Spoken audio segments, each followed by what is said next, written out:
Hola a todos, ¿cómo están? Espero que estén muy bien. Bienvenidos a un espacio común para gente común. Hoy les traigo la cuarta anécdota del canal, que va a ser un video dedicado a esta anécdota.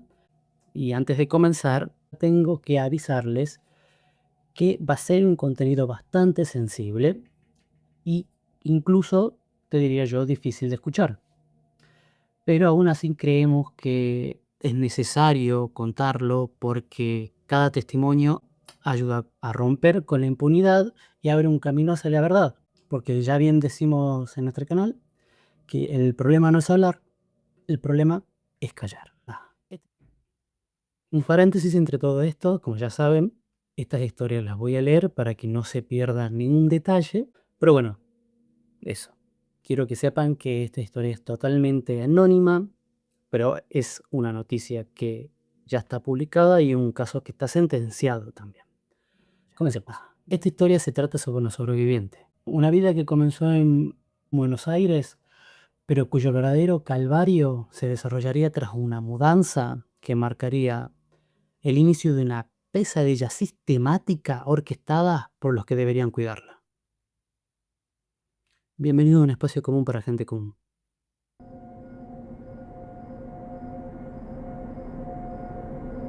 Desde sus primeros recuerdos conscientes, Rosa Méndez, su progenitora, ya le hacía comentarios bastante ofensivos, bastante denigrantes para una niña de 3 años. Rosa le comentaba a esta niña que tendría que hacer dieta.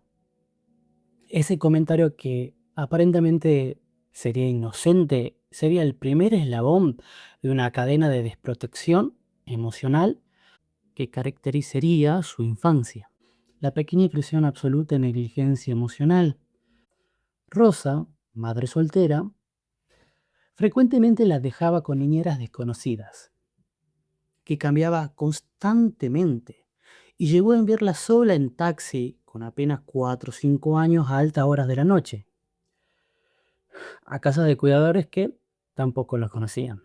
Cuando accidentes infantiles la dejaron con heridas que requirieron puntos de sutura en el rostro y en el dedo del pie, la reacción de Rosa fue notable por su ausencia de empatía. No hubo consuelo, ni abrazos reconfortantes, solo una obsesión de aplicación de cremas para minimizar las cicatrices, como si el verdadero problema fuera la apariencia física y no el dolor emocional y físico de su hija.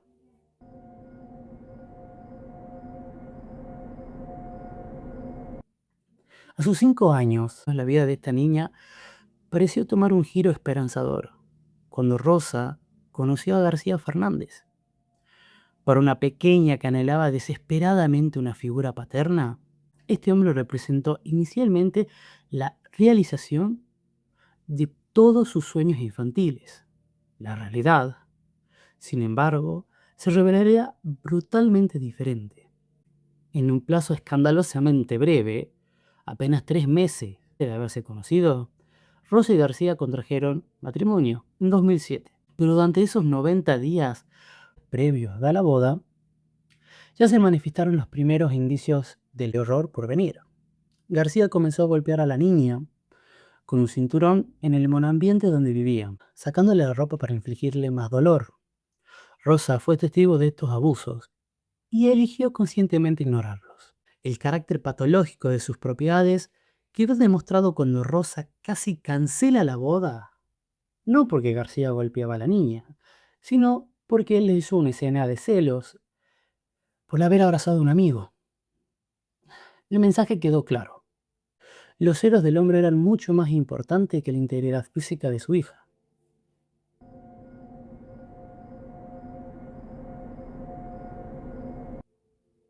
El matrimonio pronto trajo 2 hermanos menores, con apenas 11 meses de diferencia entre sus nacimientos, en 2008 y 2009. La familia de 6 miembros vivieron en la casa de padre de García, donde los abusos se intensificaron y diversificaron. García perfeccionó su crueldad. Llevaba a la niña al baño para golpearla en privado, la desnudaba para maximizar su dolor y al día siguiente bromeaba, tocándole los moretones recientes. Todo esto frente a Rosa, quien permanecía con una diferencia criminal. A Mateo, hermano menor de la niña, lo habían diagnosticado con autismo, gracias a las negligencias de su cuidado, ya que los profesionales le habían recomendado tomar varias sesiones en la semana, pero solo hacía 2 horas de sesiones. El chico terminó desarrollando un autismo no verbal. Esto ya más adelante se vería reflejado en las capacidades del niño. José, quien años después se identificaría como un chico trans, desarrolló una psicosis a los 4 años, experimentando alucinaciones auditivas y visuales como consecuencia de los traumas sostenidos. Mateo recibía cachetadas cuando lloraba, acompañado de frases sádicas como «ahí tenemos una excusa para llorar», mientras García le tapaba la boca con fuerza, exacerbando su angustia en lugar de calmarla. Frente a la absoluta negligencia parental, la niña, aún siendo literalmente una niña, asumió roles maternales para los que no estaba preparada. Enseñó a José a leer y escribir y hasta incluso usar los cubiertos. Intentó infructuosamente comunicarse con Mateo, mediante señas, esfuerzos que eran sistemáticamente saboteados por Rosa y García. La justificación de Rosa fue escalofriante. Ella quería que Mateo no desarrollara el habla porque quería que sea un bebé para siempre. Pero años después se descubriría que realmente era García el que no quería que desarrollara el lenguaje para que no los delatara.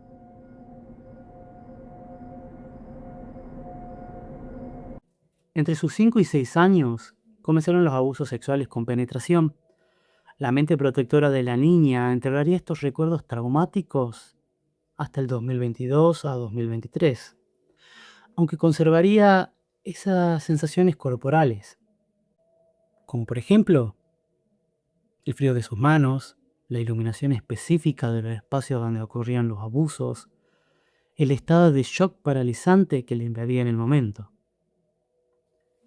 García primero intentó justificar sus visitas nocturnas, alegando sufrir somnofilia o el síndrome de la Bella Durmiente. Pero al ver que esta excusa no cambiaba la actitud de rechazo de la niña, cambió de estrategia y creó la elaborada secta con el personaje de Cum, donde la manipulación resultó mucho más efectiva. Declarándose medium en contacto con espíritus ancestrales, creó una secta doméstica donde los abusos se reinventaron como meditaciones tántricas, necesarias para generar energía positiva que curarían enfermedades, que terminarían guerras e incluso terminaría con la contaminación global. Esto todo, acuérdense, era una niña. Introdujo el personaje de Kum, un espíritu coreano de 2000 años, que poseería su cuerpo para realizar los abusos. Cuando la niña mostraba resistencia, García, Kum, manipulaba afirmando que su resistencia era producto de la Maya, un concepto distorsionado de la filosofía oriental que equiparaba a la mente engañosa con el diablo. Le exigía relajarse por el bien de la humanidad, convirtiendo a cada abuso en una obligación sagrada. Al pasar el tiempo, antes de permitirle tener citas con su primer novio a los 15 años, exigía sesiones de meditación para descontaminarla del mundo, utilizando el abuso sexual como mecanismo de control.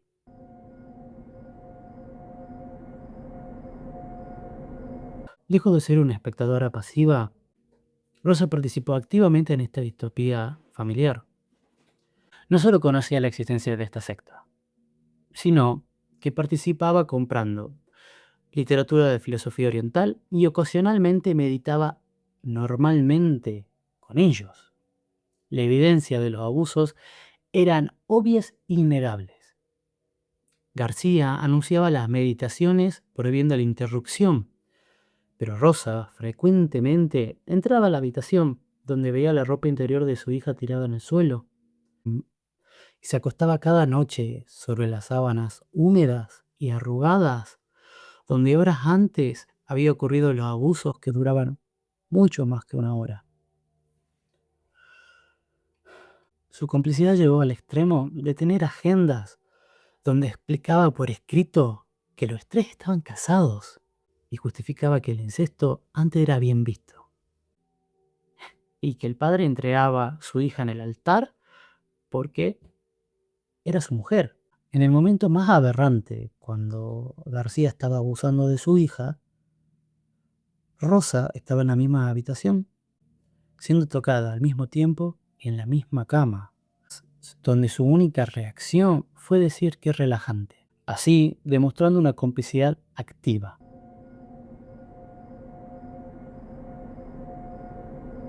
El punto de quiebre fue cuando García, consumido por sus celos patológicos hacia sus relaciones adolescentes, hasta volverse explícitamente amenazante.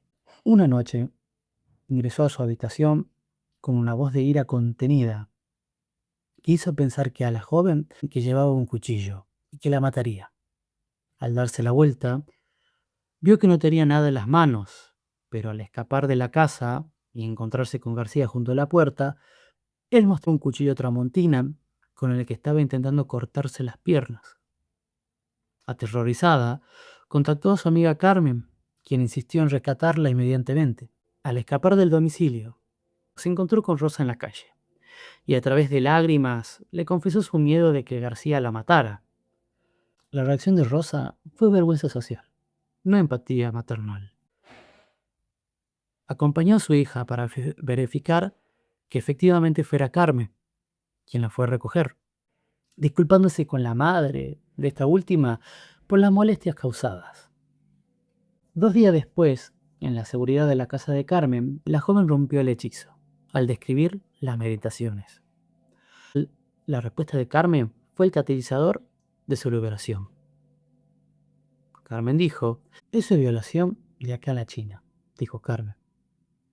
Por primera vez, alguien puso nombre a su realidad, transformándola en colaboradora espiritual a víctima de violación.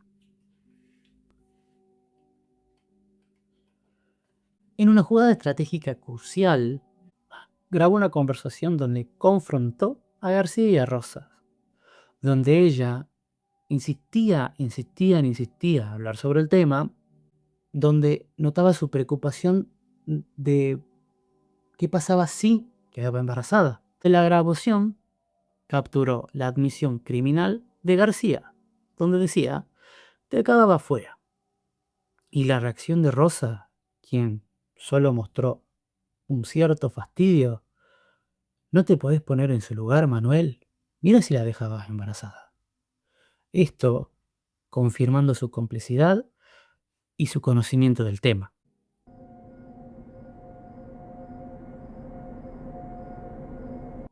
Después que esta niña, ya siendo una mujer, hizo la denuncia formal en el diciembre del 2022.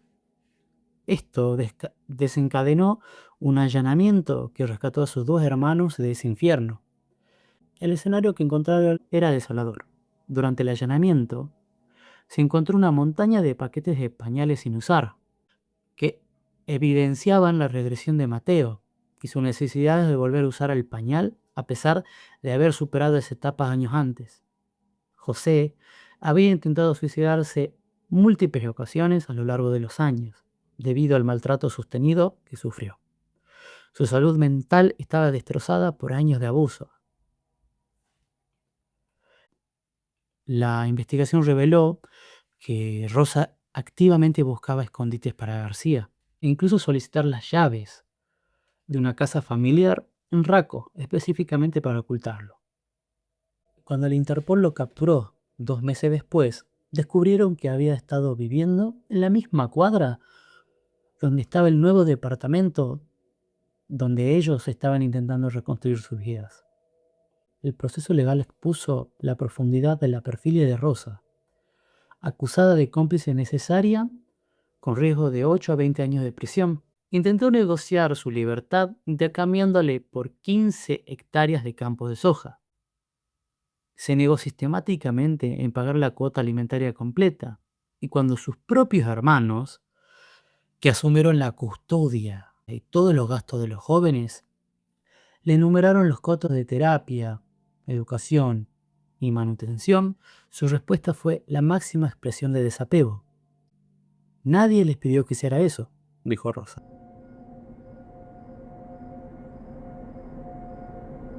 Hoy, la sobreviviente tiene 23 años y tiene una vida que creí yo que era imposible tenerla. La profunda mejoría de Mateo es aún más significativa, considerando las terribles restricciones que sufrió.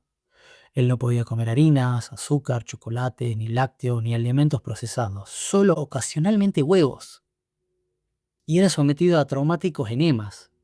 Además, no podía bañarse solo, pues García insistía en bañarlo, para limpiarle bien sus partes íntimas, lo que constituía otro abuso más. Actualmente, Mateo está bajo el cuidado de los tíos y sus cuidadores dedicados. Ha recuperado hitos del desarrollo, ya no necesita usar pañales, puede comer diversamente incluso chocolate y carne, experimenta la libertad de bañarse y expresarse sin represalias. José sonríe genuinamente, ha construido amistades significativas, se emociona con sus intereses y pronto iniciará su tratamiento hormonal de afirmación de género. Ella misma reconstruye su vida junto a su primera pareja amorosa, rodeada de 3 gatas adoradas y una red de apoyo que pacientemente le enseñó el significado del amor verdadero, la confianza y la vida en sociedad.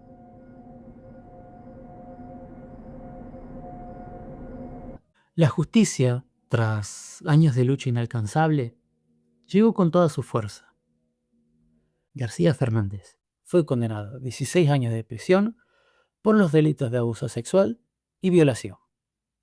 Y el pasado 5 de septiembre de 2025, en un fallo histórico, Rosa Méndez fue declarada culpable como cómplice necesaria, condenada por su silencio cómplice, por su complicidad activa y por haber permitido y encubierto el infierno que vivió su propia hija durante más de una década. Finalmente, ambos enfrentan consecuencias de sus actos. Este historia se comparte no por victimización, sino como testimonio que el silencio es cómplice del abuso. Esto es para honrar a la niña que fue, para celebrar la resiliencia de sus hermanos y para decirle a cada persona atrapada en situaciones similares que su voz, aunque tiemble, tiene un poder liberador.